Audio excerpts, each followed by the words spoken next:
hello, hello. I know you were not expecting to see me, but this is Queen Mother Speaks, and I am Dashanava King. And today we have a wonderful show planned for you. Teresa R. Kemp, Arthur Teresa R. Kemp, also known as Nana Afua Adezawa, will be doing us a grant writing workshop today. Now, she is on the road, still promoting her book, but currently I'm expecting her back into the studio at any moment. Okay, so I'm just going to be with you for a moment and just take a moment to thank you for being a fan of Queen Mother Speaks. Thank you Hey, so much for being a fan of Queen Mother Speaks over these past years and coming in. As you well know, we've completed the third year, and we are now going into our fourth year. And we're starting it out we're giving you what you asked for. You asked for it, we listen, you got it. Nana, take over. good. Well, I'm here in the United States in Columbus, Ohio, so I'm going to say good morning, good afternoon, good evening. Thank you for joining us on this wonderful online grant writing, Africa focused workshop. So, I've had many questions, and if you're viewing, please like us in the comments. Go to your comments, put in your name, where you're watching this from today, and if you have grant writing experience and your area of focus. So let's start first with your name, your city, state, or country, your grant writing experience, beginner, intermediate, or advanced. This workshop today is going to be for everyone from beginners to advanced or professional grant writing professionals. So I have parts of it, so it's a refresher course if you're already a grant writer, because there's some new things that I've added to this grant writing class in case you've ever taken one of our other grant writing classes. So what's going to be new today is we're adding how to write a sound budget proposal, because in the past I've done that individually with you all, but now we're going to do it online today. So right before we went on the show, I had some technical difficulty. Yes, my computer blacked out. So I'm coming to you right now on my cell phone. But this grant workshop, you can use your cell phone, your tablet, or your laptop or a desktop computer. You're going to need to have internet access, and we're going to go through the Africa Focus Grant Writing Workbook. If you send us your email in the chats, we will send you the Africa Focused Online Grant Workshop notes so that you can take notes and fill in questions, comments, but your specific grant writing needs. So welcome, Christine. Glad to have you online. We're excited to have you. Some people are still logging on. If you're having trouble logging on, you can be on the Queen Mother Speaks Facebook page, click on live. You can be on the Teresa R. Kemp authors page, Mrs. Teresa R. Kemp authors page, or you could be on youtube.com and get us. So while people are logging on and getting situated, we even have one of our team members, Maurice, welcome, who's still getting logged on. Make sure and let us know if you have technical difficulties, if you're having trouble hearing us, or if for some reason we seem to be having some difficulties that you noticed. If we go to black, we're going to continue the show and keep going. We've learned to do that here at Queen Mother Speaks. We try not to stress about it, but to just keep going. Okay, so my computer is coming back up. If you're watching, like Christine, tell us if you've ever written grants. If you want grants for individuals, we're going to show you how to do that today. Grants for organizations. Well, let me backtrack. Grants for individuals. That could be if you're a student, you want to travel to Africa for business, you want to start a business, you want to start a nonprofit, research, there's medical stuff, there's many, many different grant categories. So we will be going over those with you. Aha. So I just found out, Dr. Ari, that my computer was hacked because it's set to pause. But I'm signing in again, so I'll be logging on both places shortly. So she's posted, please register. Go to trkemp@plantationquilts.com and you'll be able to reach me by email.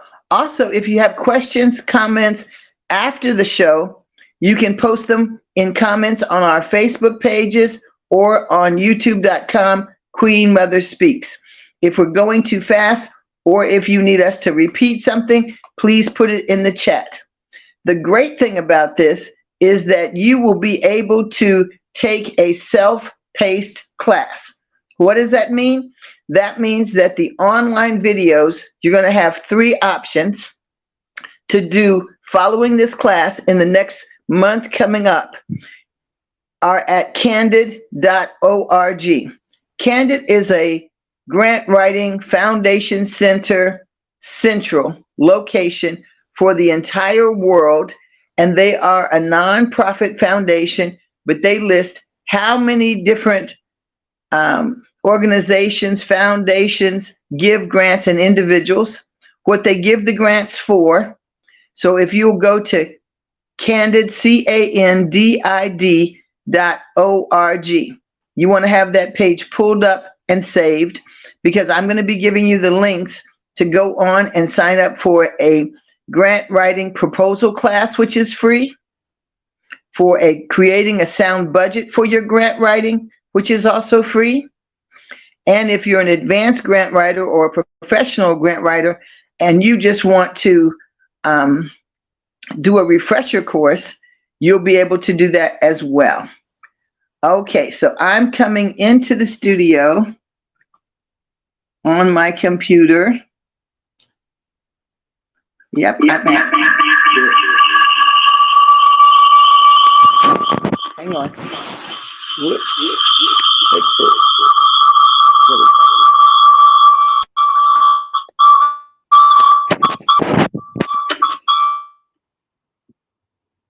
Okay.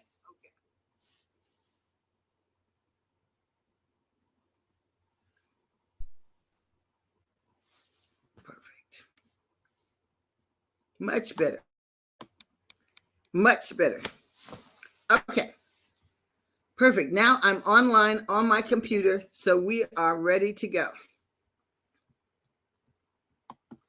I'm Teresa Kemp, and I am also known as Queen Mother of Mankasim Traditional Area Central Region of Ghana. Today we're going over the Africa-focused grant writing class. And there's an accompanying booklet. And you'll see that we said donations were suggested. If you want the booklet, then please send in your contribution or donation. We want to thank you for your interest in our class. My goal for this first class is to source and get funding if you're an individual, an NGO, or a business in the United States, or if you are in Africa. We are going to help you because, as you know, many employment situations changed, dried up, went away with COVID. So now that we're in this post-COVID environment, we wanted to teach you all to thrive because that's been our goal for the year. So we're going to ask you to write if you would like grant writing focus to be for individuals, or if you're an NGO, or if you're an American 501c3. In Africa, the nonprofits are called NGOs. In the United States, a nonprofit organization is called a 501c3, or you can be a state not-for-profit. I want you to put together a wish list. That's the area of focus for your grant writing searches. For example, if you want to do programs for women and children, or if you're interested in getting computers, or if you'd like to get medical supplies. So make your wish list, and you're going to tell us today the main focus for your being here with us today. what would you like to do? What's, the most imperative thing? We're going to talk a little bit about governance of your grants, resources for people who need funding. We're going to talk about social media links for grant writing and how to update. If you're applying for a grant, you want to make sure your social media links are updated. We wanted to make sure that you request subscriptions from the people who can grant you money for your wish list needs. And if you have questions, I received one question, which was from an individual, Maurice, and thank you for that question. He wanted to know what amounts can individuals get grants. So I was telling him anywhere from $500 US to $450,000, which funds your education through undergraduate, graduate school, or PhD level, depending on the school that you're planning to apply to. So we'll go over, he asked the question that he asked me, he said, is it harder to get the grants that are for a lot of money, like thousands and thousands of dollars? I told him, no, it's the same process. So I want you to know that if you're an organization, most of the time they want you to have been in business for at least 1 year. If you're an individual, it doesn't have a length or time. And people say, well, what type of grants are available for individuals?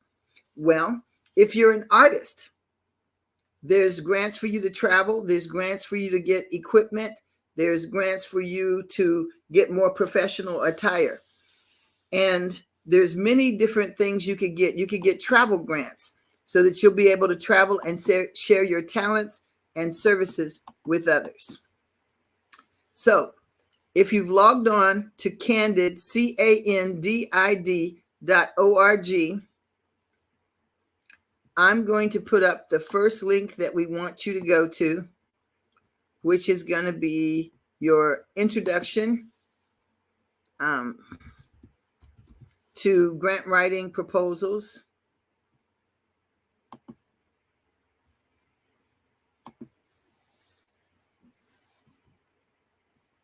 And I'm pulling it up now. The Candid website is huge. So what you want to do is go on the first page of the candid.org website. And on the right-hand corner, you'll see an hourglass. So if you have gone to candid.org, please say, I'm there, or I've got it, or need help, or wait a moment in our comments. Let me know kind of how you're doing. Let's see. I'm checking the comments here. Okay, so you should be going to Candid, CANDID.org. Thank you for posting it on our site, on the screen. And when you get there, you're going to go to the search bar, which is in the right-hand corner, the hourglass symbol. Most of you are familiar with how to do that.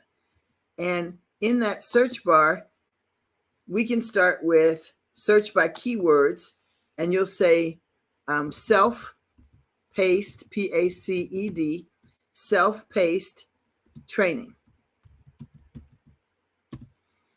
And when you do that, it's going to take you to the free self-paced training page. And that's where you'll see the courses that are offered. And on the right-hand side on that page, it says things you can do. It says search by keyword. I put in self-paced training.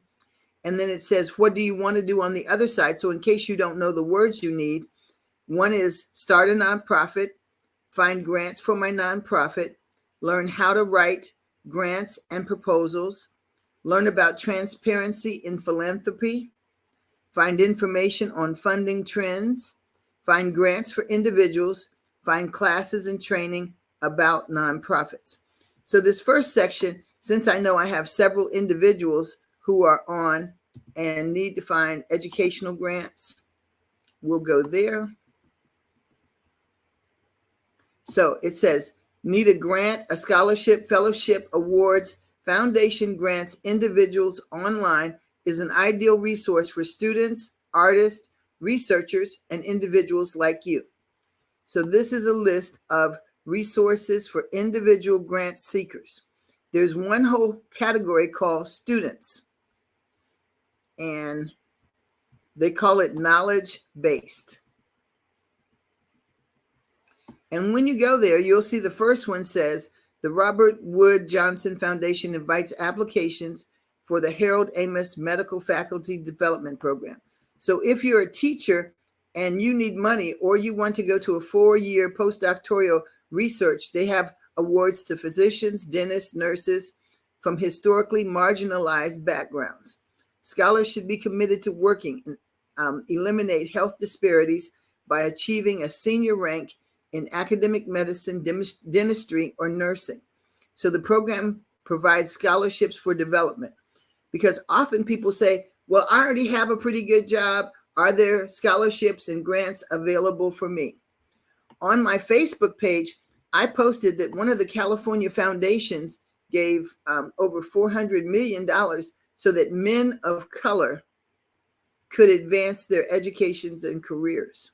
So if you didn't see that, I will repost it for you in our comments at Queen Mother Speaks Facebook page, and also on my author's page, Teresa R. Kemp, Mrs. Teresa R. Kemp. So I'm getting ready. There's research grants, and one of them is called the Cottrell Scholar Award. And it goes ahead and tells you on this site the date the grant is due by, who to contact, the application is online, and who do you want to speak with when you call or contact. So in the notes workbook we sent you, we have a place for you to enter.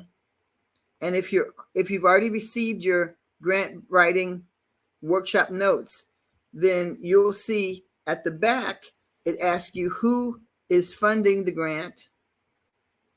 It asks you who, the date the grant is available, the due date, and when the grant closes.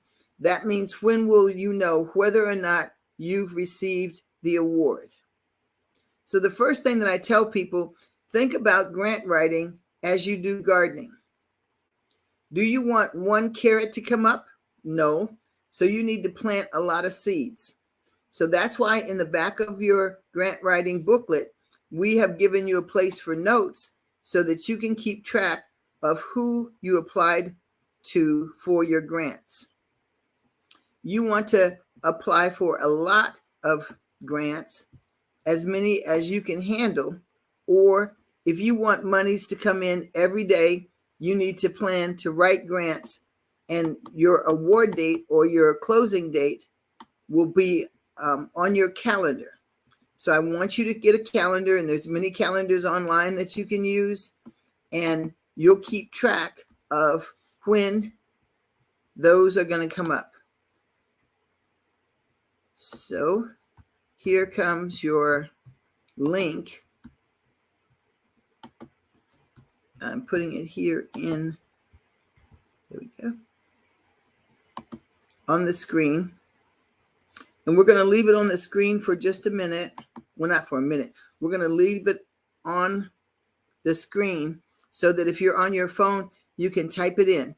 https://learning.candid.org/training/introduction to finding grants.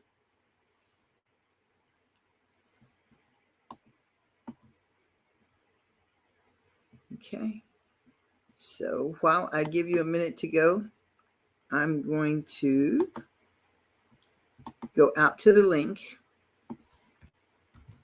and I want you to join me on that link.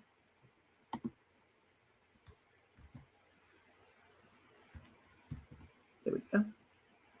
Oops, I put it in there twice. In the comments, let us know if you're there or if you're having trouble finding it. Mine's coming up. Oh, okay, so wait a second.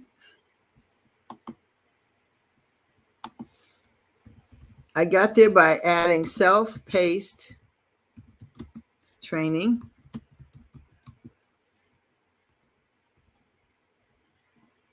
And it's also called on-demand training, or it's under on-demand.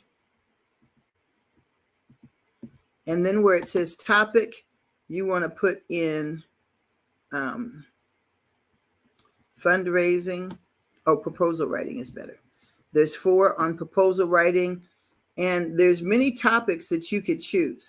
I've chosen proposal writing, but when you go to Candid and enter on-demand or self-paced learning, Candid tools and resources, finances, finding foundation donors, fiscal sponsorship, foundation giving, foundation transparency, fundraising, governance, impacts and outcome evaluations. Because after you write your grant, your funders are going to want to know, how are you going to evaluate how well you're doing with the grant? How are you going to monitor how you distribute the funds? So they have an informational self-paced video on how to do that. Then there's marketing and communication. There's a planning video.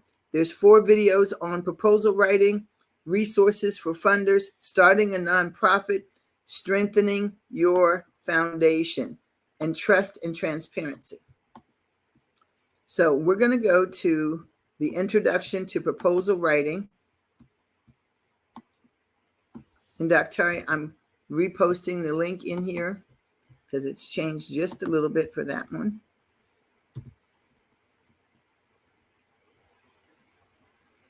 Okay. Let's see, got it. There we go. So on the screen, you can see learnedcandid.org training, introduction to proposal writing. So you're going to go on Candid and you're going to register for this course. This course will teach you how to write a solid proposal. So you want to make sure that you check it. And when you go to my Facebook page, you'll find that there's a calendar, and that after the grant writing class, you can book an appointment with me to go through the grants that you found, to help you to see if it fits you or your organization or your needs, because you need to be in the correct location. Like some grants don't fund all over Africa. They fund East Africa, Kenya, Somalia, Sudan, Kenya, Ethiopia, maybe some fund South Africa, some fund West Africa. So you have to put your location to see if the grant and your location are a match, because different organizations have different focus areas. Okay, so it says, let us hear from you. Okay, good. Okay, share my email address, Nana. Okay, so it's TRKEMP at Plantation Quilts, QUILTS.com. Here it comes. It's coming to the screen. There we go. So for more information, for you to be sent a copy of the grant writing notes during the show, go ahead and send me an email at trkempplantationquilts.org. Okay. So you'll go out to the Candid workshop. You'll register for the workshop at the site. And the good thing about it is it's very easy. You can do it from anywhere. It's an estimated time of 1 hour to complete the course. It's free of charge. And since it's on-demand learning, whenever you come, it's ready for you. And it says log in to enroll. So this class will provide you with an overview of how to write a standard project proposal to a foundation. It includes the basic elements of a proposal, the do's and don'ts of writing and submitting a proposal, how to follow up whether the answer is yes or no, and a 30-minute hands-on exercise to develop a proposal outline. Now they say that one's for your in-person classes only. So that's why I'm giving you 30 minutes that you can contact me, and I will assist you in making sure that that grant is correct for your needs your organization, or you as an individual. So it said the version of this course is offered in Spanish. And then we have the budget for writing proposal budgets is the next class that I want you to sign up for. Because some people can look at it and say, you know what you're doing, you don't know what you're doing by looking at your budget. They want to know, how do you spend your money, or how do you plan to spend their money? So the introduction to project budgets. They want to know how much money do you need for your entire project? Because sometimes your project could cost, let's say, $150,000. And so you can source grants from several different organizations to fulfill your needs.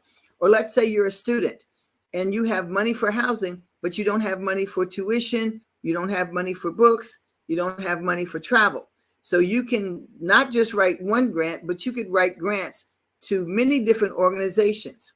So as many of you know, I have museums, and I do museums and historic presentations. At my museums, students were able to come and take a preparation class to sit down and write their letter to the colleges, and then learn how to look for grants for whatever course of studies they'd like, whether it's medical, whether it's computers and technology, or business, or entrepreneurship, or fashion, or medical field. There are grants available for you no matter where you live, no matter your demographic, male, female, whether you live in Africa, whether you live in the United States, and you're an African person, there are grants available to you. So this budget class will give you step-by-step instructions on how to generate the project budget that foundations and organizations or schools are looking for.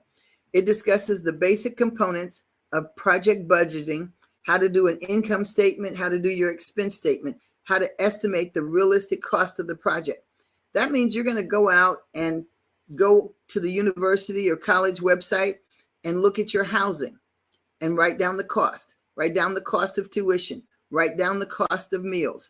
Write down the cost of travel from where you live to your courses. Write down, some have you have to have insurance. You have to have a fee for their medical services at the school. So they want to make sure that you've looked at all aspects of attending that educational institution. And then they have what other financial documents you may need to submit with your proposal. So as I put in my Facebook post this morning, this course qualifies for CFRE points. It's approved for provider continuing education courses. So it's a certified fundraising executive course for 2023. So the intended audience for this one is people who are doing fundraising, developmental staff for grant writers. And it goes through the prerequisites, or what you need to know for the proposal, introduction to proposal writing. They want you to have first completed that course before taking on the budgeting class. So now I'm going to head back to our comments and see that everybody is with me. Okay. Now, if you know the college or university that you want to go to, and you on your wish list, you have tuition, housing, meals, any fees, and I will go to one. If you have a university you know you want to attend, put it in the comments.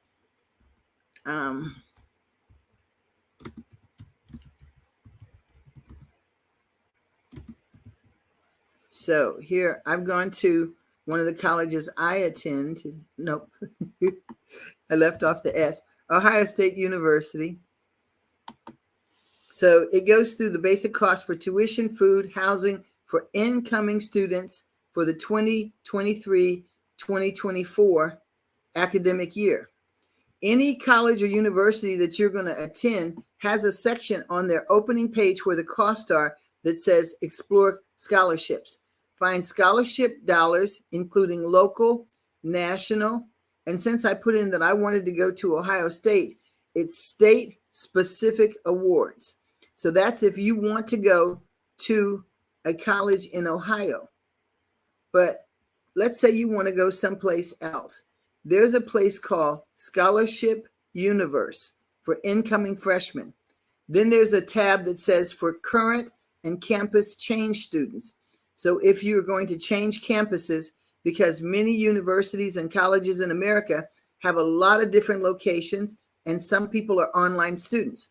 There's a tab under student financial aid so that if you're a transfer student, or if you're a graduate or professional student, when they say professional, if you're not trying to get a degree or a master's degree or a PhD, and you only want to get a professional certificate, then there's a tab for you at student financial aid at whatever college or university you want to attend. If you want to take distance courses or distance education, then there's a tab on the financial student website for you also. Many people now, they start, but let's say you got upended with COVID and you didn't get to continue. And now things have mellowed out in your life and you're ready to go back to school. We want you to continue. We want you to get as much education because that's something that no one can take from you. So this link that I'm visiting now, let's see. Okay, you have to log on to it. And I don't have a login. But pretty much every college and university in America has what's called Scholarship Universe. And, Suffolk University, use this one. I sure will. Let me go, SUFFOLK. SUFFOLK University. Got it. Okay, so Suffolk University is located in Boston, and it has undergraduate and graduate programs. They have a law school, and then they have a tab that says international students. So we're going to focus on that one. Admission for international students, apply today or speak with the admission counselor, and you can do that with online chat. Then they have admission and aid and student life. And of course, it says they use cookies. You have to accept that policy. You can go, if you don't want the cookies that make this website for Suffolk University easy to navigate, when you're finished, then you can go back and you can take it off. So since this is the Africa-focused website, we want to make sure that you understand about getting visas or immigrations, attending the university, programs and services they offer. And then they have a section called ISSO. That's the International Student Services Office. This is the main resource for your international community. They're here to assist you with your visa, your travel, and your employment and housing. So I will get that link and put it up on the screen. Each university or college has one. Yesterday, when I was teaching a class, a young lady told me that she was selling cupcakes. So I asked her, what's the goal? And she told me that she wanted to go to Princeton University. She's 16 years old. There we go. So this is the Suffolk University. Anytime you see .edu on the end of a website, you know it's an educational institution. Since it doesn't have a country code at the end of it, you know it's in the United States. So you can write this link down. We're going to leave it here on the screen. You can let us know when you've got it, or we can take it down. And this is the admission for international students at Suffolk University, which is in Boston, Massachusetts, here in the United States. So if you're a student in Africa and you want to come to the United States for education, then it tells you this, the International Student Services Office will help you, because many times people feel you have to have an invitation from an American person or citizen to come to America. But nope, that's not true. So now I'm going to move on. The International Students Office is the main resources for immigration, personal, social, and cultural adjustments during your time there. So that means they have people who will help you and counseling. They have both a staff that's paid, and then they have peer support.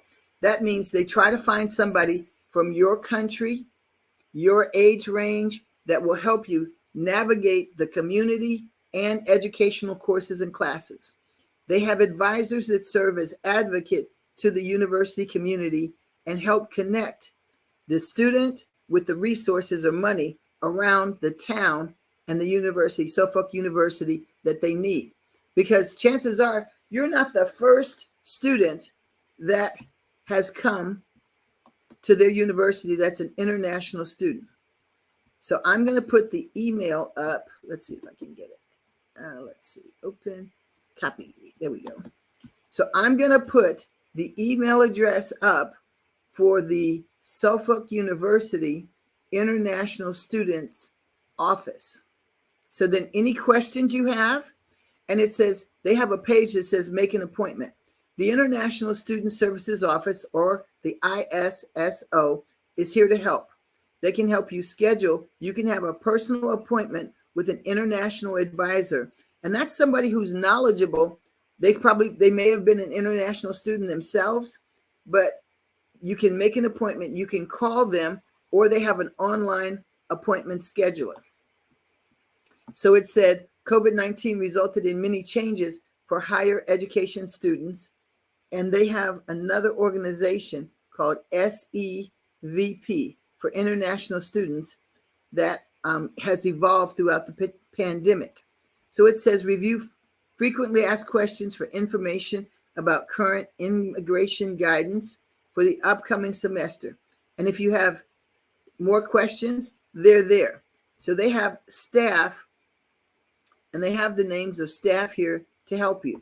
They have the Center for Education and Study Away. They have international student advisors that are there that you can schedule appointments with. And it gives you the hours, and it gives you resources that are available to you. So now I'm going to put that email address,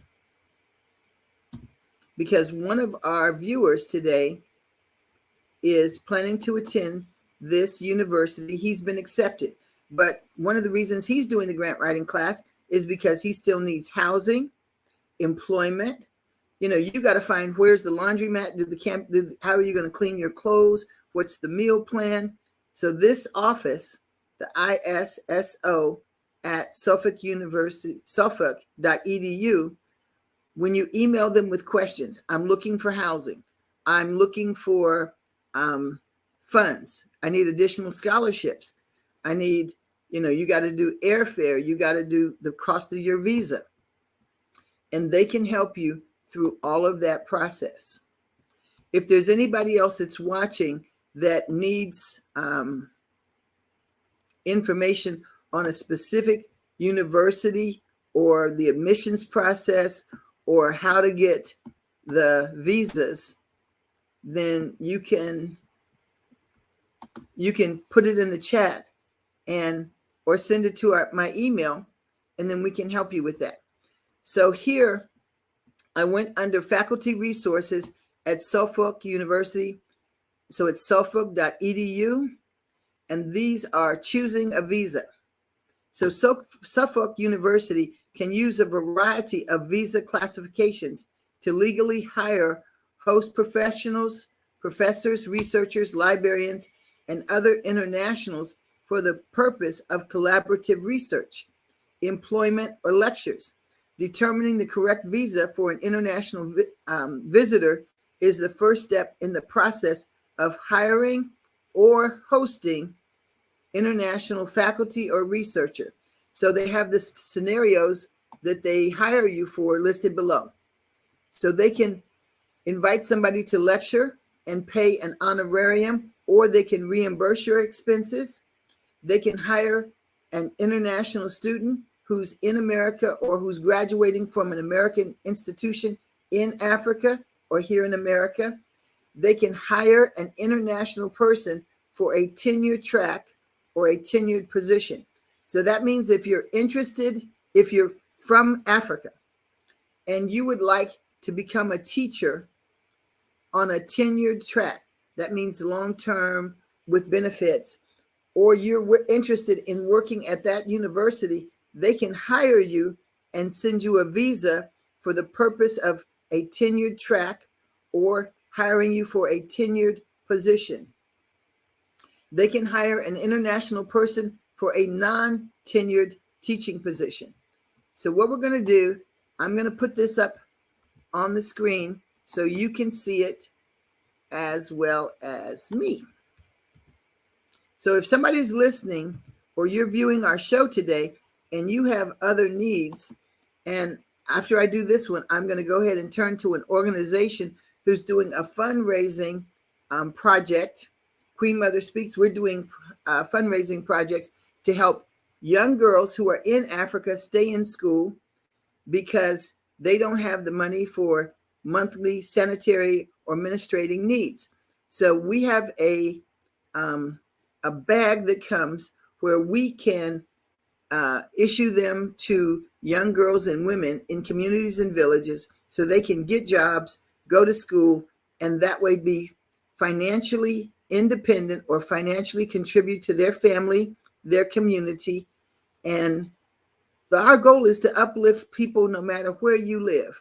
We want to help you thrive.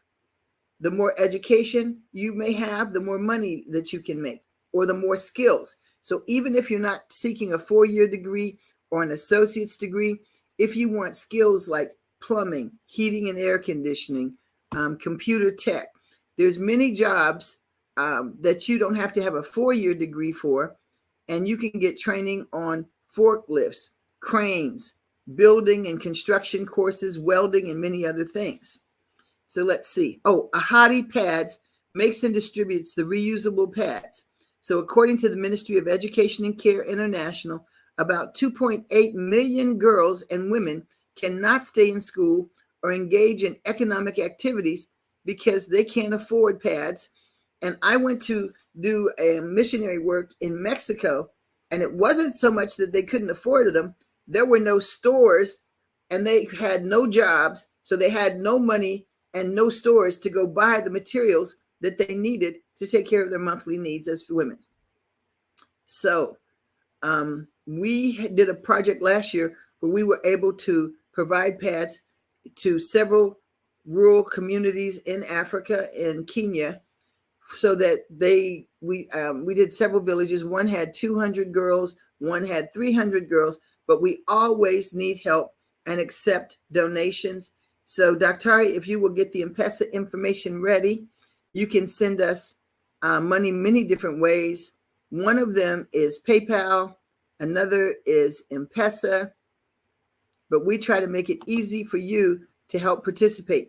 If you're listening today and you want to provide funding for an African student, man, girl, boy, you can also contact you, and we can help match you with students who want to go to higher education or job training or skill training that are in Africa or here in the United States.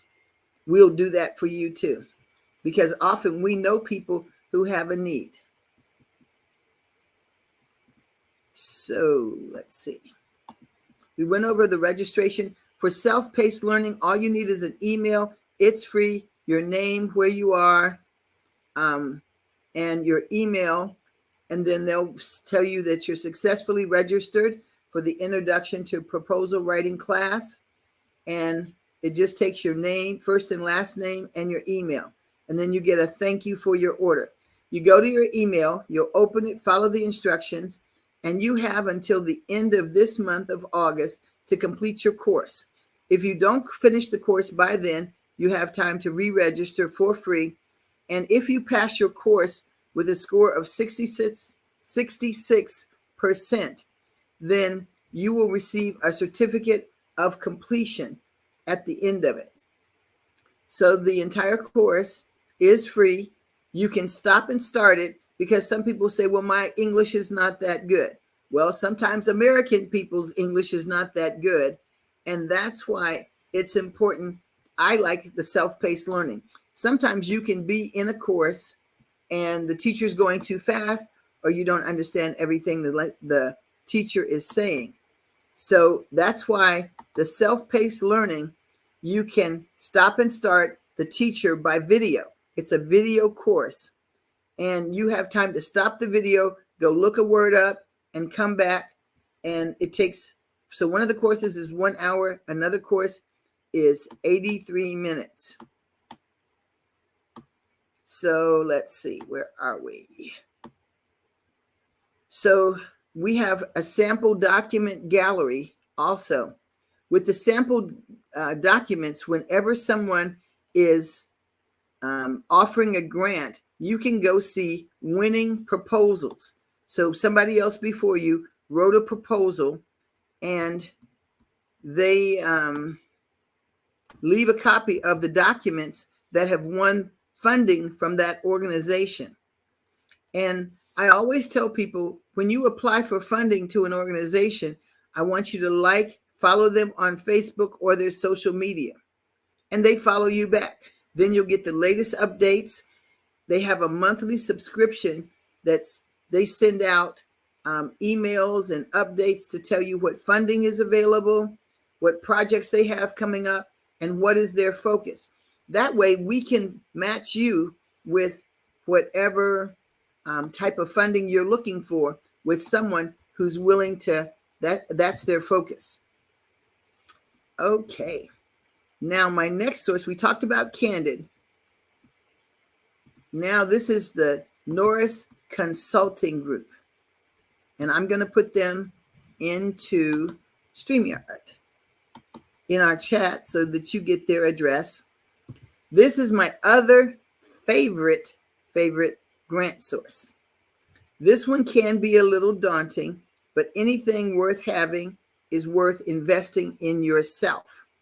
So up on the screen now is norrisconsultinggroup.com. NORRIS Consulting Group, GROUP.com. So Norris Consulting puts out what's called the e-newsletter. And what that is every month they add to their e-news. And they said this is to empower communities. And we here at Queen Mother Speaks are all about empowering community. So the newsletter is always available at no cost to anybody who wishes to subscribe. If you receive it, you're already on the mailing list and you don't have to reapply. If you know somebody who would like to subscribe to the monthly NCG e-newsletter, you can send an email message to subscribe at that same group. And let's see. So you can just put the word subscribe at norrisconsultinggroup.com. And I'm about to copy that link. Also, they said if you follow and like them on Facebook, you'll receive updates throughout the month regarding other upcoming grant writing opportunities and grant writing tips. So here is their, let's see. I've got their phone number. I've got their Facebook page.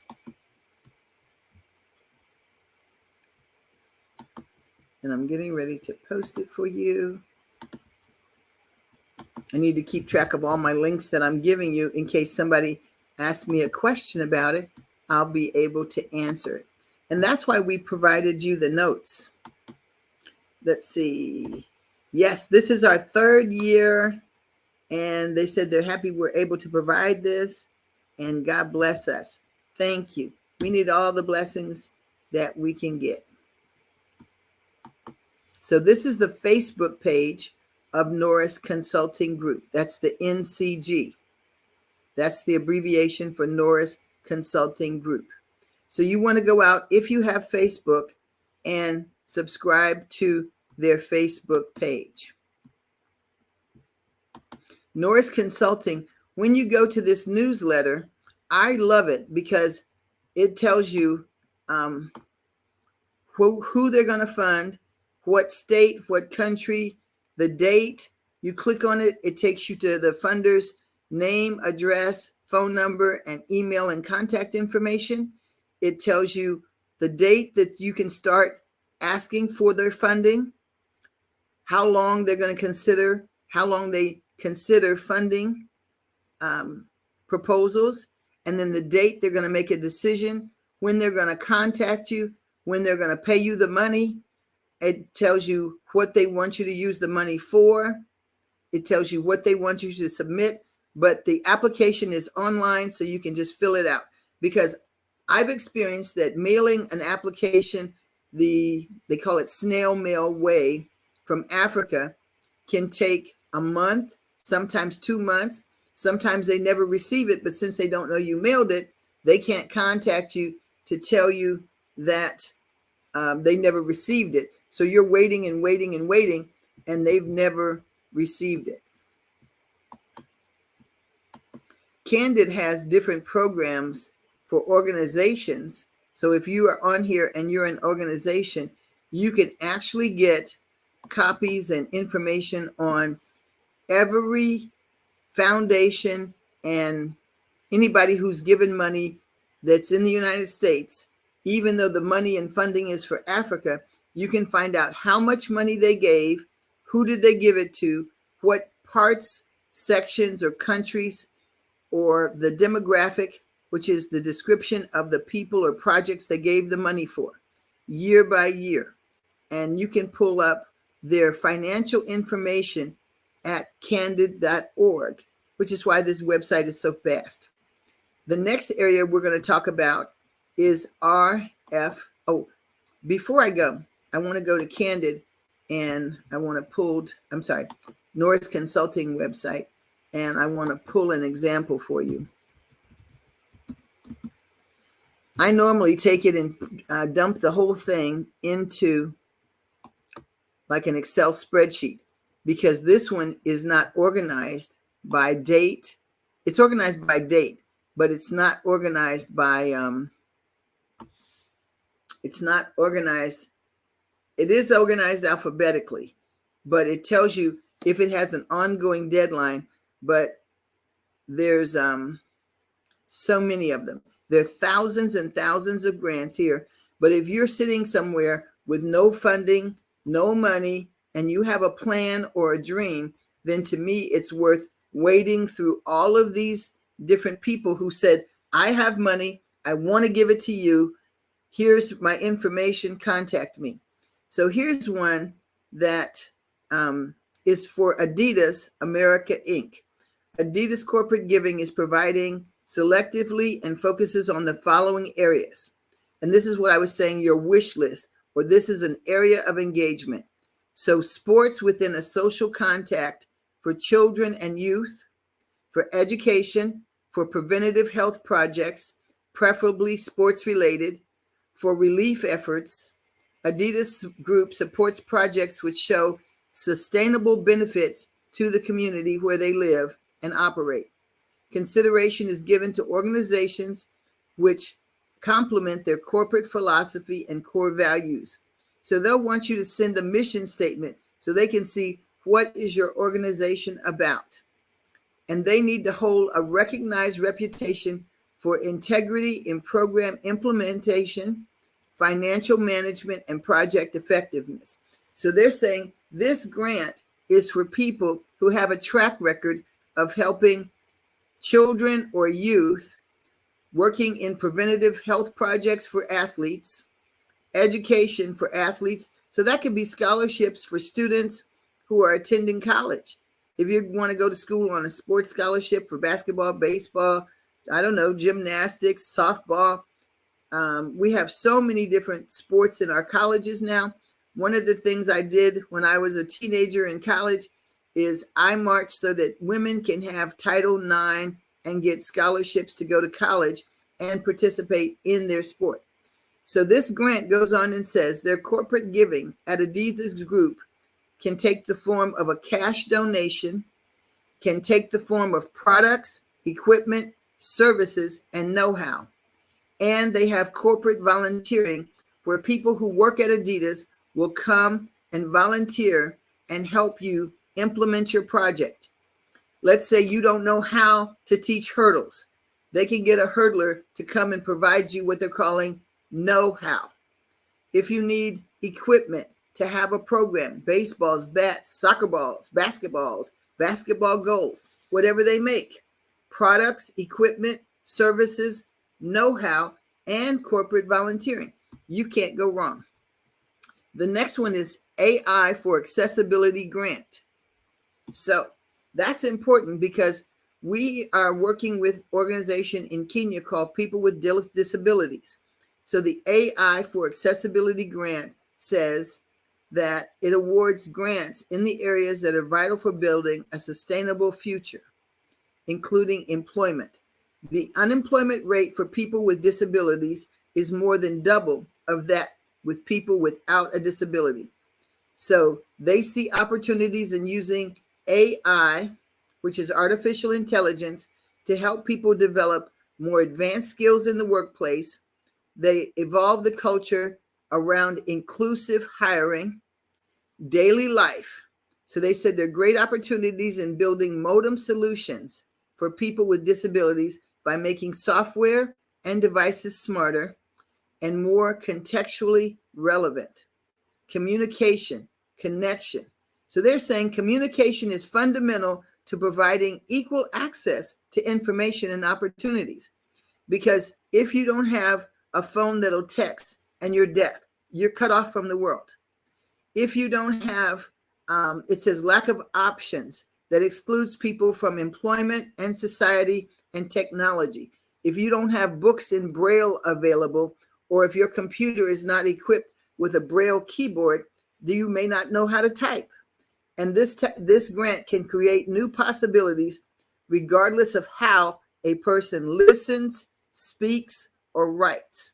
So the following one-year grants are available. They have Azure Compute Credits. This is the fast track to get you up and running on Azure Artificial Intelligence AI services with grants worth $10,000, $15,000 US dollars, or $20,000 US dollars, depending on your project scope and your needs. Then they have Azure Compute Credits Plus.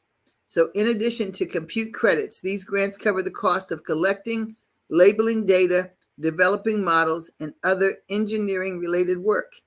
The application deadline and the innovative use of artificial intelligence technology and scalability, that means whether you've got 5 people or 500 people. And then it says ongoing deadline. So if you're on the norrisconsultinggroup.com e-news page, on the blue banner at the top, you just click on that banner and it takes you right to that website, and it gives you the AI for Accessibility Grants. Empower your work through grants, investments of technology, and expertise. We work with partners in 4 important areas of focus. So if your wish list has low-cost assistive technology, so it says 80% of people with disabilities live in low and middle income countries. 1 in 10 people have access to assistive technology. And they believe that designing relative assistant technology with and by people with disabilities in these regions would spur innovation and help create better opportunities. Then they have the link to, it says WHO on assistive technology. So this is the World Health Organization, and I'm taking that link and putting it here on our screen so that we have it in the video. And remember, AI means artificial intelligence. And here is the info. Whoops. Yeah, there we go. So WHO is the Worldwide Health Organization. So it's https://www.who.int/news/room/.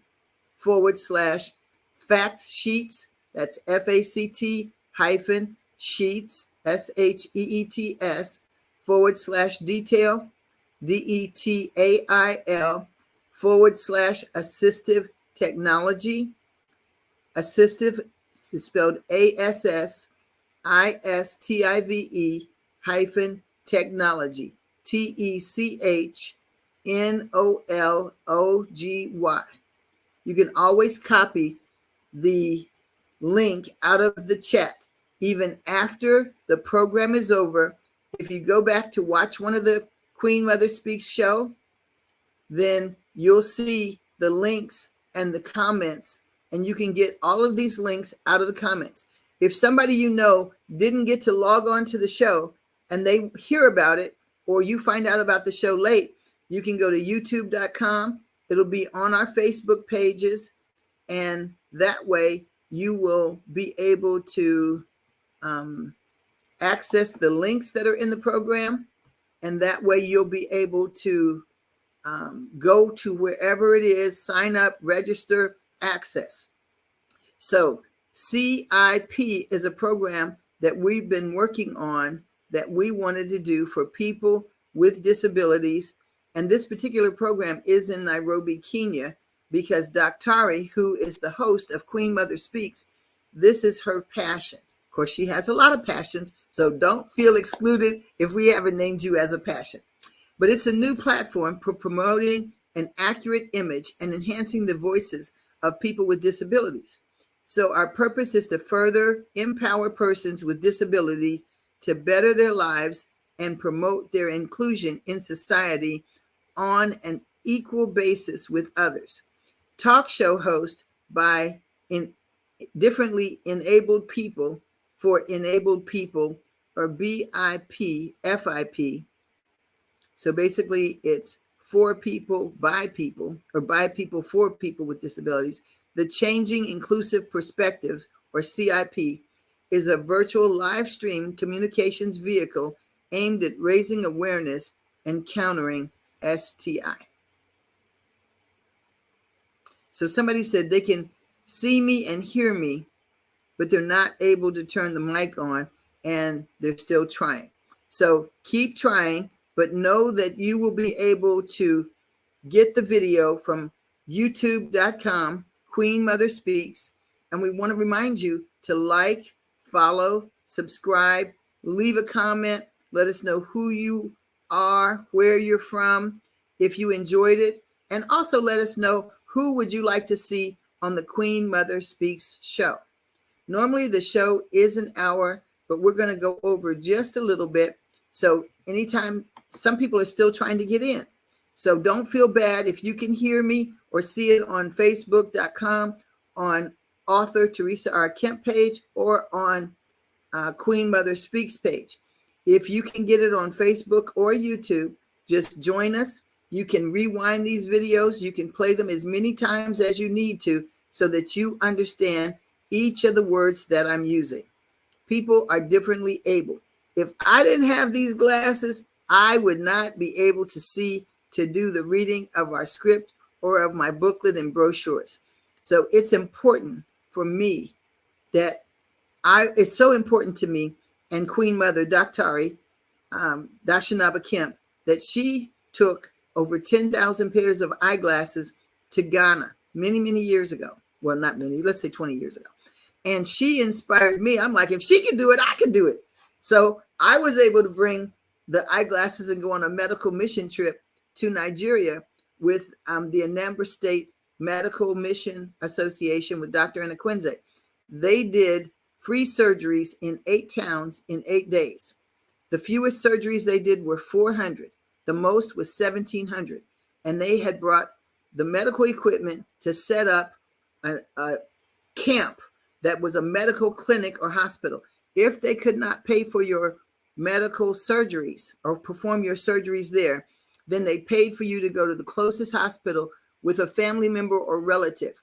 Because people in America did not know that if you're in Africa, many places, the hospitals don't have food service like we have at hospitals in America, that if you're a patient, they feed you 3 meals a day plus snacks. In Africa, a family member has to bring your sheets, blankets. They have to bring you food each day. And so many programs, hospitals, clinics need monies. In Mankasim, where I'm a queen mother, they do fistulas. And those are women who have had babies and have had complications for many, many years. And that's the only place in Ghana and probably West Africa that does those type of surgeries. And I thought the women were going to be young, but it ended up that the women were my age. They're 50 and over, and they've been living with health issues this entire time. Okay, so if you're in Africa and your town, village, city is in need of medical supplies or services, there are grants for those also. I'm just kind of going through a shopping list of projects and things that I know that we need. So I'm on the World Health Organization. They have health topics. It tells you, a tab says countries. There's a newsroom. It tells you what to do in case of emergencies. And it had the assistive technology. I know many countries are in need of canes, walkers, wheelchairs, but something that's even more important is I was in Ghana, and the students, if you were in a wheelchair, couldn't go to school because of the roots of the trees made the terrain uneven. If you were in need of glasses, here in America, they first tell you to sit close to the bulletin board or blackboard or the video screen so that you can see. But it wasn't so. And so many children that don't have eyeglasses, they can't attend school. So if your community is in need of eyeglasses, there's grants available. So on their World Health Organization, it says Uganda elevates health for all with free testing for hepatitis, treatment, and vaccines for hepatitis. Then another post says stepping up emergency health assistance in Chad as conflict in Sudan is raging. Another post says the Democratic Republic of Congo faces acute health crisis amid rising violence. So people, there's a whole field full of tents and people who have fled their area in the Congo because of violence, fighting, shooting, looting, murders. They're living in a tent city, and so they're facing health issues. In Madagascar, they've set up mobile clinics to help health surveillance during cyclones and weather emergencies. Then they have outbreak response assessments to boost polio preparedness, one health facility at a time. And then they have finding publications. So if something is going on in your community and you don't even know what it is, then they said they're trying to make Africa healthy. They're trying to make a difference in your health. They have South Africa helps with COVID-19 response. Here in America, COVID-19 is back on the rise. Thousands of people still have it. So as we usually start the Queen Mother's Speak show, we tell you continue to wash your hands and be as safe as you can when gathering or going out, large populations, to weddings, funerals, sporting events. So they're saying, here's one that says finding out more about polio, finding more about Ebola, coronavirus, who is scaling up coronavirus preparedness efforts in Africa, region by region, and supporting countries to implement recommendations as outlined on January 30th. So again, they're on social media. They have tweets from at WHO Afro. So I'm gonna, let's see, copy this. Well, it's taking me to the Twitter page first. And I'm gonna follow it, and then I'm gonna copy it. It's WHO, World Health Organization for the Africa region. So if you're tuning in today and you're asking the question, I'm not from Africa, is there help in my country? The answer is yes. This is the, I guess I should have put it all together, so let me do that. This is the Twitter page for the World Health Organization. Okay, that works. They have other social media pages, but I'm just giving you an example of one so that you can get connected.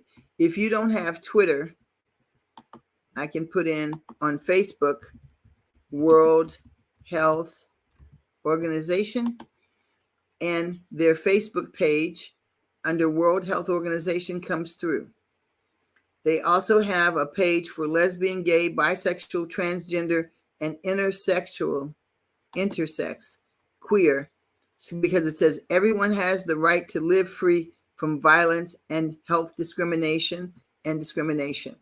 On the Queen Mother Speaks show, we were trying to have people's voices heard.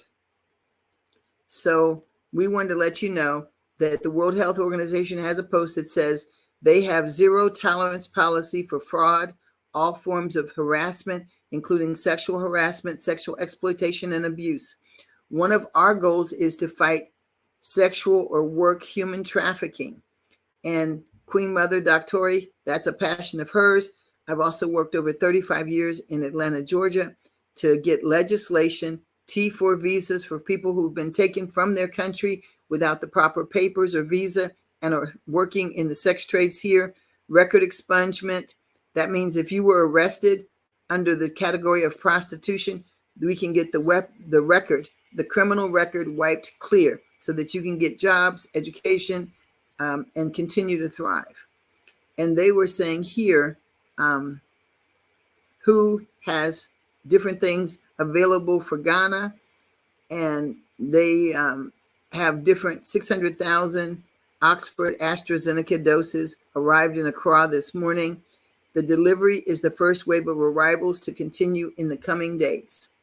So the World Ministry of Health for Ghana and the World Health Organization partnered, and they'll partner with your organization or even you as an individual. Many people just don't know. They don't think about these organizations. But again, the World Health Organization, and they list all the different countries that they're in. So they have Africa, the Americas, Southeastern Asia, Europe, Eastern Mediterranean, and Western Pacific. And then they say who is in countries. And this is a place you can go when you're writing your grant to get the statistics. How many grants were given in Nairobi? How many grants were given in Senegal? How many grants have been awarded to people and organizations in Uganda, in South Africa, in Eritrea, in Sudan, Somalia, or Congo, or Cameroon, Nigeria? I mean, you can find out what organizations received money. You can help to see, is the money being distributed to the people? And on the World Health website, World Health Organization, they have several languages. So they have Spanish and French, and they have Arabic and Asian languages and English. So back to some of the things that we want to do for people with disabilities. With assistive technology, they said it's an umbrella term covering systems and services related to delivery of assistive products and services. They want to assist with products to maintain or improve an individual's functioning and independence. Hearing aids, wheelchairs, communication aids, spectacles or eyeglasses, prosthetic, which means artificial limbs, arms, legs, pill organizers, memory aids are all examples of assistive products. So I'm going to copy that because some of the people that are listening today may understand some English, but not everything. Oh, I'm sorry. Okay, I did put that up.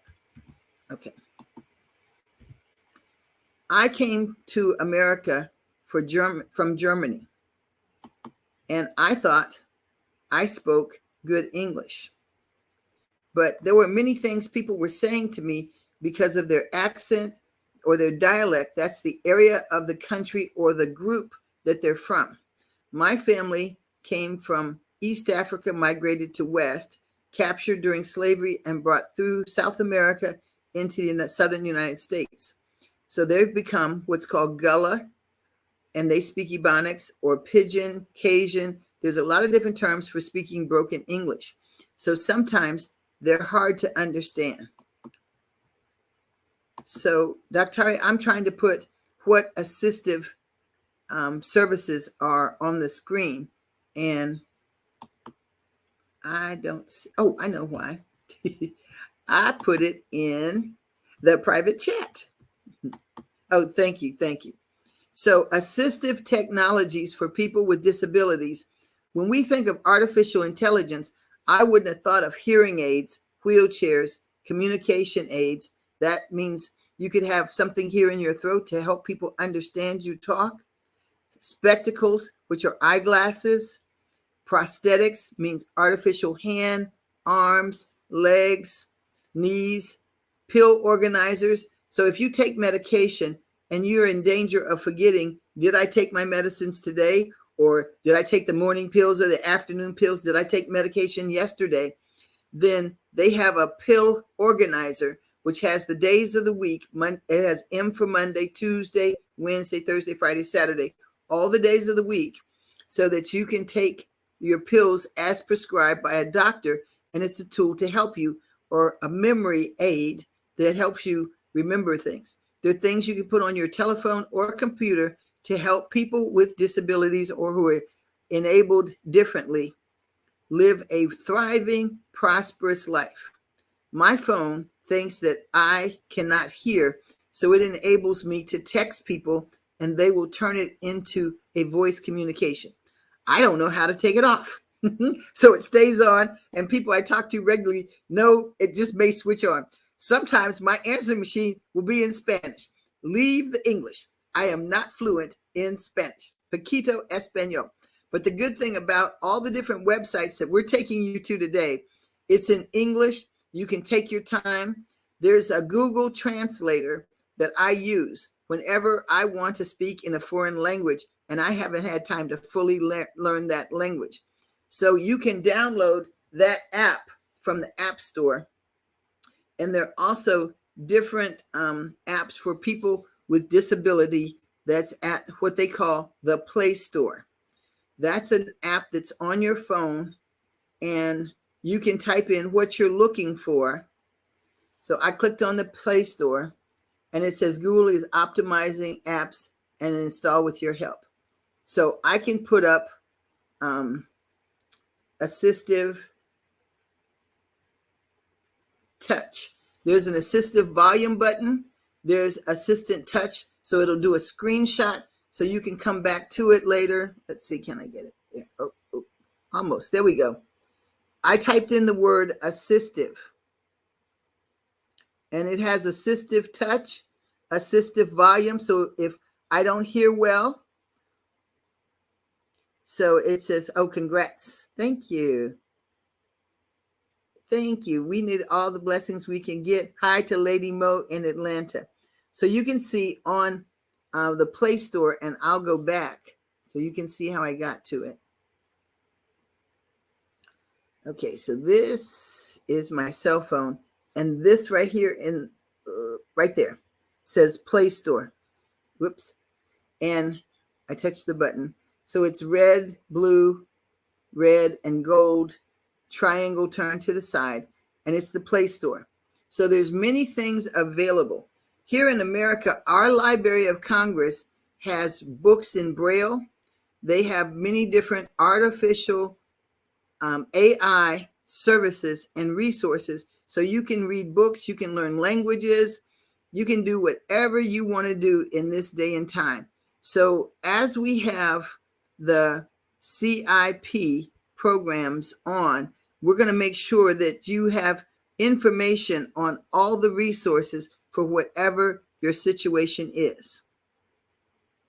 Oh, it says, it looks like an iPad. Nope. I have an Android phone. I do not even, mine is a T-Mobile phone, and it's a Samsung. It is not an iPad. I do have a tablet, and I'm on my laptop. So that's in case one device fails.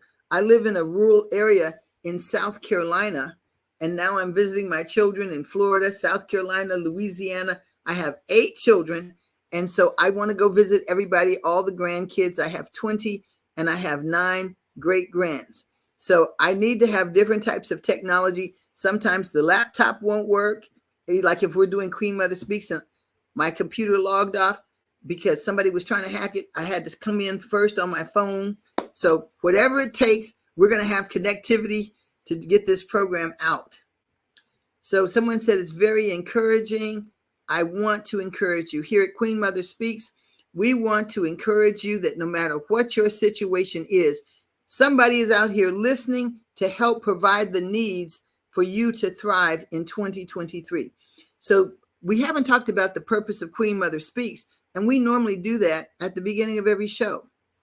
We are providing voices for people who may not have a platform to talk about issues of inequality, things that are going on in your community. Maybe your community needs help. Maybe it's civil war. It could be weather related. It could be workplace related pressure, fraud. It could be all kinds of things. And we can't solve every problem. I'm not saying that. But what we can do is get your information and plight to someone else who can help you. And we bring people on the show between Queen Mother Speaks and another program that we usually have that's on vacation until September the 7th, Bunga Dada Bunga. That means Speak, Sister, Speak. So there's somebody waiting to hear your voice, find out what's going on with you. We had the police unions wives organization on, and I didn't even know that it was 80,000 women whose husbands had been disabled, murdered, and they have bonded together to help get resources for their children to go to school, for mental health, and just fellowship and networking opportunities.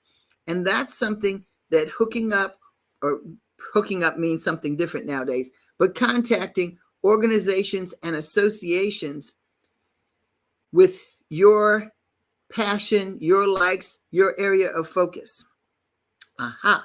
So it's a community platform for wealthy conversation that matters, for commentary to inform, inspire, ignite, involve, insights on expatriating to Africa, if that's your desire, words on worldly events, wisdom from the elders, a boutique of warm, witty dialogue with guests, a winspirational verse. Catch us every Wednesday, every week, live at 5 East Africa time. Right now, during Daylight Savings Time, we're on at 10 o'clock Eastern Standard Time, and it says check your time zones. Click on Facebook.com, Queen Mother Speaks, or YouTube at QueenMotherSpeaks.com, because we want to hear from you. If you want to be on the Queen Mother Speaks show, or your organization would like to be on the Queen Mother show, send us a note. Drop us a message through Facebook. We're on Instagram. We have LinkedIn accounts and YouTube. Or if you have an idea or information you'd like to find out about. Some people come to Africa because of tourism. Some people come to Africa because they want to do research. Some people are writing books. Some just want to visit. Maybe they found out their DNA tested now and they know their ancestral group. I know that Dr. she and a friend of ours, they're close friends. When they did their DNA test, they found out they're from the same group. The same group. So they were right here together in America. Their families had both been captured in Africa, West Africa particularly, brought to America, different locations, different times for slavery. And here they are, two friends, both from the same ancestral origins. This month, we're doing several grant writing or several online workshops. We have one more grant writing workshop coming up. It is August the 16th, and it's a USA-focused online grant workshop. So if you're anywhere around the world and you want to write grants for projects, people, individuals, and organizations here in America, then that's the grant workshop for you. This workshop, which is Africa-focused, will be online and available. We're going to put my email address up one more time, because that way you can email me for the workshop booklet, which contains a whole lot of information we did not get to. And I'm going to quickly go through some more. On August the 9th, which is my birthday, celebrate, we are going to do a genealogy workshop, or tracing your lineage workshop. The state of California here in the United States put together a reparations task force that did research on what types of abuse people of color have suffered, generational trauma from the transatlantic slave trade. There's trauma that people have had from racial discrimination throughout the ages. Here in America, in California, Japanese people were, they say, incarcerated. They were detained in concentration camps. Their land, bank accounts, and possessions taken from them, and they were herded into confinement camps here in America decades ago. They have received reparations. Native American groups here in America have received reparations for the abuse, treaty breaking, discrimination with jobs, medical service, education, land being taken. There are groups and people who have had their lands taken illegally by eminent domain, which is where a city says, we need this land. Since you won't sell it for the greater good of people, we are taking your land. So now there's a task force that's looking into these, and we want to make sure that we stay current on those topics. There's a grant, and I'll go quickly get that. If you have a church, let's see, I'm putting in church grants from the National Trust for Historic Preservation. I found it. Up until August the 29th, the Saving Places, let's see. Saving Places National Trust. And they're doing things like beach and ocean shoreline conservation, but buildings that are falling apart, they now have a grant. Let's see. I'm going to, in the search bar, I want the ones, and it says Black churches, but there's one for all churches. So I don't want you to think, because we didn't talk about, here it is, Preserving Black Churches, Guidelines and Eligibility. It's a project for African American Cultural Heritage Action Fund of the National Trust for Historic Preservation. Annual grants, let's see. Annual grants from Preserving Black Churches are intended to preserve historic Black houses of worship, either with active congregations or non-active congregations, and advance ongoing preservation activities while strengthening the capacity for historic congregations and preserving the community organizations to be good stewards, manage, and better utilize their historic structures. So this grant ranges between $50,000 and $200,000. Applicants may apply for one of 5 categories. They have capital improvements, financial sustainability, organizational capacity and operations, programming and interpretation, and project planning. So I'm going to put that grant up, and we're going to post this information and a lot more on our Facebook pages, Queen Mother Speaks. It's facebook.com/Queen Mother Speaks. Let me make sure I'm in the right section. Aha, I think I did. I think I have a slight delay. There it goes. Sometimes we never know what our computers and connectivity is like. So just bear with us. So this is the one for Preserving Black Churches. These are the guidelines for the grant. And as I told you, the grants range between $50,000 and $200,000.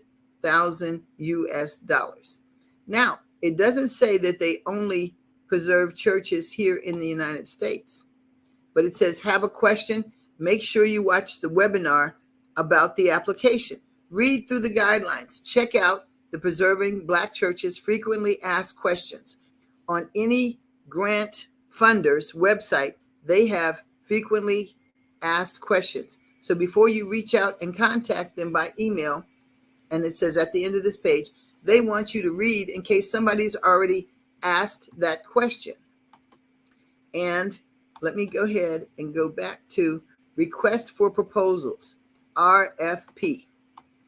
And I'm going to try this link before I put it up for you.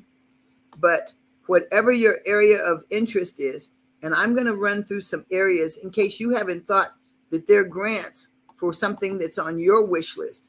So there are grants for people who want to study or do things for people who are aging, agriculture, food, arts, culture, athletics, sports, children, youth, civil rights, human rights, community improvement and community development, conservation, COVID-19, disabilities, education, environment, health, higher education, Hispanics, Latinos, human services, international affairs and international development. So if you would like to be in a foreign country and you have a project or an idea that you would like to develop, there are grants available for you.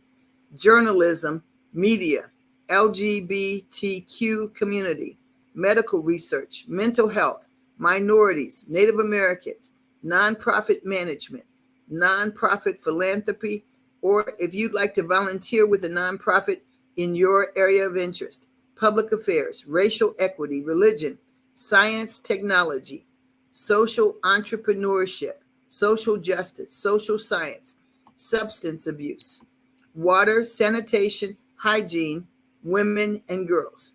So an RFP, and when you go to candid.org, you can put RFP. That's a lot, but I'm going to put it here anyway.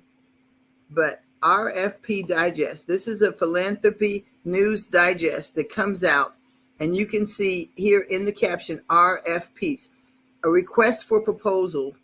What that means is RFP is an abbreviation, and that's somebody saying, I have money, I need somebody to request it.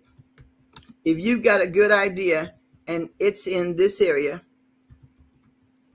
then you can submit on the RFP page, request for proposal page. RFP is request for grant proposals.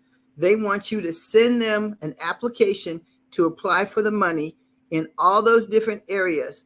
And your organization or you as an individual, there's no limit on the number of grants that you can apply for.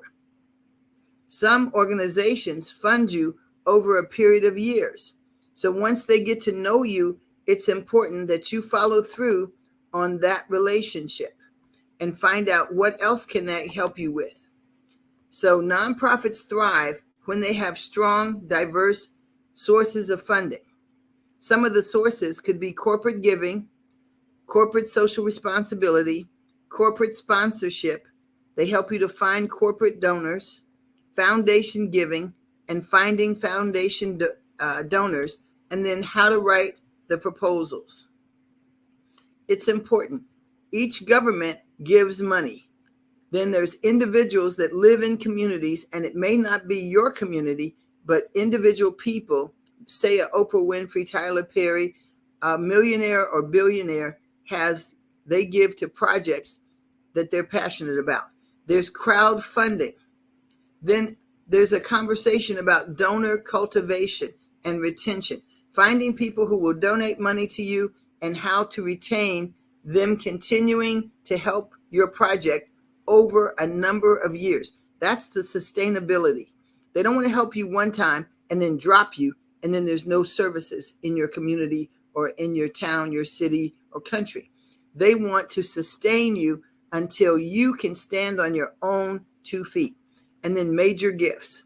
So then management, your organization's success or your success as an individual depends on the growth, including you, to maximize resources, monies that are available for you to do things.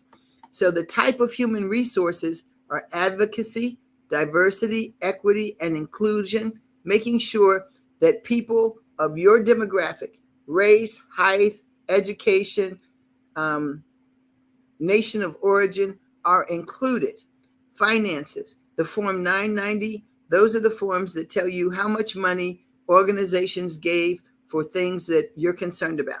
Human resources, that means people coming and volunteering in your area to help you complete projects and programs, or giving you information, or you going to an association for, say, students from Nairobi, Kenya, or students or Kenyans, the Kenyan American Association.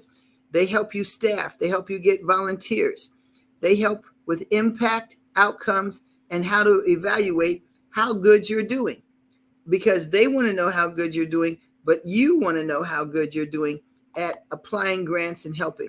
Then governance, getting the skills for strategy to build an infrastructure and scale your organization so that you can make social changes.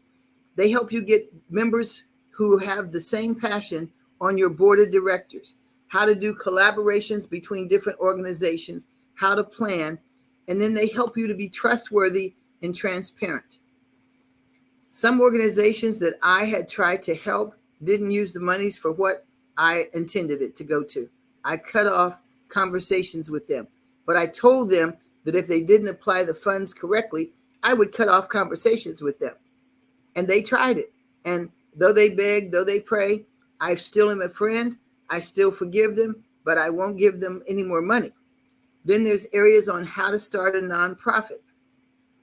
And one of the things that funders and people in America have challenges with is, if you tell us a time, we want you to respect our time and show up on time. And what happens is they don't often do that. So then I give them so long, and then I'm going to leave. And when they come to meet with me, I won't be there. So you must learn to respect people's time. If you're running late, call before the time of the meeting. People have stuff that happens, transportation technology, but notify them that you're not going to be able to do what you said, because the first form of trust is you giving your word to somebody. Here's another one. This organization can fund quickly hundreds of dollars or thousands of dollars for lots of different projects. And it's called the Open Society Foundation. This is their website. So again, I'm putting it up so it'll be part of the broadcast. So you will be able to come back at any time and find it. I'm putting it on the screen now. OpenSocietyFoundations.org. They sometimes can fund quicker than the normal grant periods. So now for our students, the Gate Foundation, they have how we work.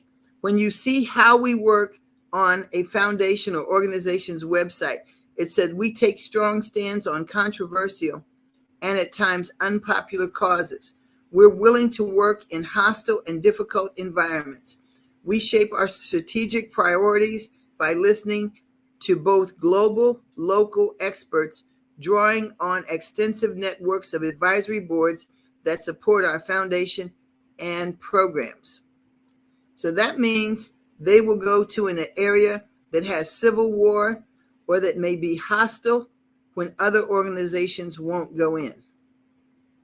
So GTI, grants to individuals, there's 10,000 funder profiles, access to requests for proposals, detailed application instructions, background information on funders, giving programs, and their limitations. There are a number of ways for artists to supplement their incomes and ease financial burdens, because being a working artist, here's the Bill and Melinda Gates Foundation. This may have changed a little bit, So I'm going to test it first. But the Gates Foundation, Bill Gates, they provide grants and fellowships to provide funds that may be used to pay for rent and other expenses for artists, allowing the artists to work full-time at being creative. The grants are competitive, and the amounts awarded, stipulations, and the application procedures vary widely. So they want you to read through all the programs. Some are given to allow artists to complete a specifically proposed projects. Others are unrestricted. Some are awarded strictly based on your need. Others are a prize given out as part of a competition. Some are open to applications. Others, somebody in your community has to nominate you. But what's exciting about this, you can find grants for filmmakers, video makers, grants for musicians, grants for performing artists, grants for visual artists, grants for writers. Now, I'm a writer, so why I have not funded my writing, I don't know. But that's why it's important for me to do programs to help you, because that also helps me to look through and see what's available and get it out. So at this point, we have run over quite a lot. And follow us on our social media pages for more information. And on our Facebook pages, we're going to list all of our social media. We have LinkedIn, Twitter, Instagram. So now on the Queen Mother Speaks show, we end our show by sharing love with you, because that's the reason. Oh, I need to put up the Bill Gates grant. I'm sorry. Yeah. So before we go, I wanted to add the Bill Gates grant information to the screen, because this is grants for individuals, for artists. And let me make sure real quick. I get so excited and carried away. Okay, so that page wasn't found. Hang on, I'm going to accept the cookies, and I'm going to search grants for individuals. So if you have the same problem, you type in what you want, grants for individuals, INDIVIDUALS, and hit enter. And they're showing me one page of 247 grants for individuals.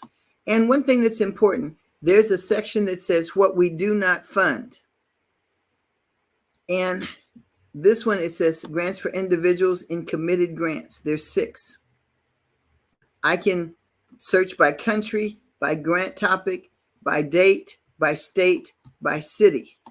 So that way you don't have to go through. There's a download of grant data, a spreadsheet version of this database available for you to download. They have annual reports so you can see how much money they gave and to who. And they have global health, research, learning opportunities, medicines for malaria. They have, you can go by topic. They have building changes. They have a U.S. program, a Pacific Northwest Education Human Services. They have a United Way program going for King County. They have a Harborview Medical Center program going, multi-service service centers going. Whatever you can think about, you can find somebody who will assist you. So what I'm going to do is I'm going to change that one, that link, because that link was broken that's on the screen. And I'm going to put this one up, because this one, thank you. This is thegatesfoundation.org. There we go. So if you go here, and in the search bar, which is a circle with a little line going off of it, and it says search, or click on search, you can put in grants for individuals, grants for NGOs, grants for people living in Morocco, grants for people living in Saudi Arabia, China, South America, wherever you are listening and viewing. I want to thank you for tuning into the Queen Mother Speaks show. And we end every show showing you love. So I want everybody to take their left hand, blow a kiss. Take your right hand, blow a kiss. Now both hands, and blow a kiss. because no matter what your state is today, a lot of people say, how do I keep going? I've had cancer, congestive heart failure, both hips replaced, leaky heart valve, been in palliative care, been in hospice twice.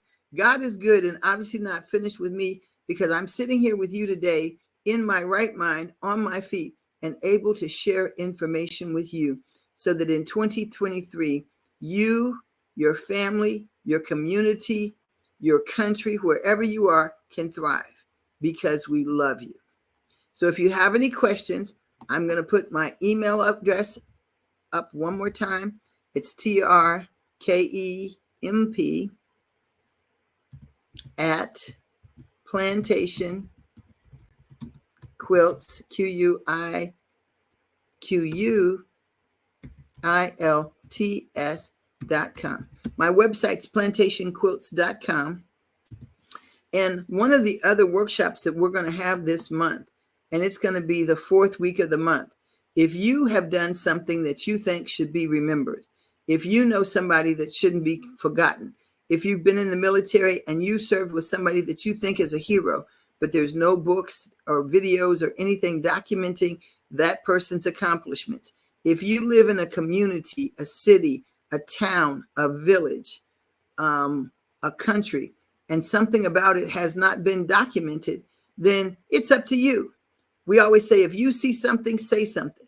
But it's up to you to let us know. And we're going to be helping you use databases to find other historical facts about the person, place, events, cities, towns, villages, countries, so that you can write as an authority information and find sources and facts and figures to back up what you think, and you will learn more about it, but the rest of us will learn about what went on. Don't wait on somebody to document your community, your loved ones, your skills, or something that happened in your town, village, city, or country. If you know it happened, then you start documenting it. The book that I did, Keeper of the Fire, and I'll put that in there for you, Keeper of the Fire.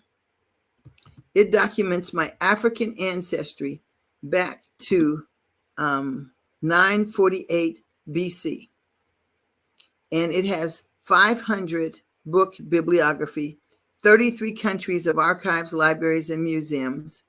It has databases that people generally don't know about. And this book is available on Amazon. And we know that Amazon's going more places, but it's not every place. So if it is not available in your country, you can email me and I will email you a link. I'm sorry for the punctuation, but I was trying to type it quick before we end the show. So now that we've shared love and information with you on Queen Mother Speaks, we'll see you next time. August the 9th, we're doing the genealogy workshop to prepare you, your family, and community for reparations. One of my African friends said people who were taken in the slave trade, their country, their villages, their group or tribe should be paid reparations. So we want you to weigh in on our social media pages and tell us what you think. Should the descendants of enslaved African people in America or other countries, should that country or group or business that enslaved people, should they pay reparations to their country or city of origin or ethnic group, or should they pay reparations to the descendants of that person? Let us know what you think. Let us know your show ideas. Copy, like, and share this video so that others may thrive in 2023. This is Teresa Kemp, Nana Afua Adezuwa I, the Queen Mother of Mankasim Traditional Region, co-host of Queen Mother Speaks, signing off. See you next week. Bye.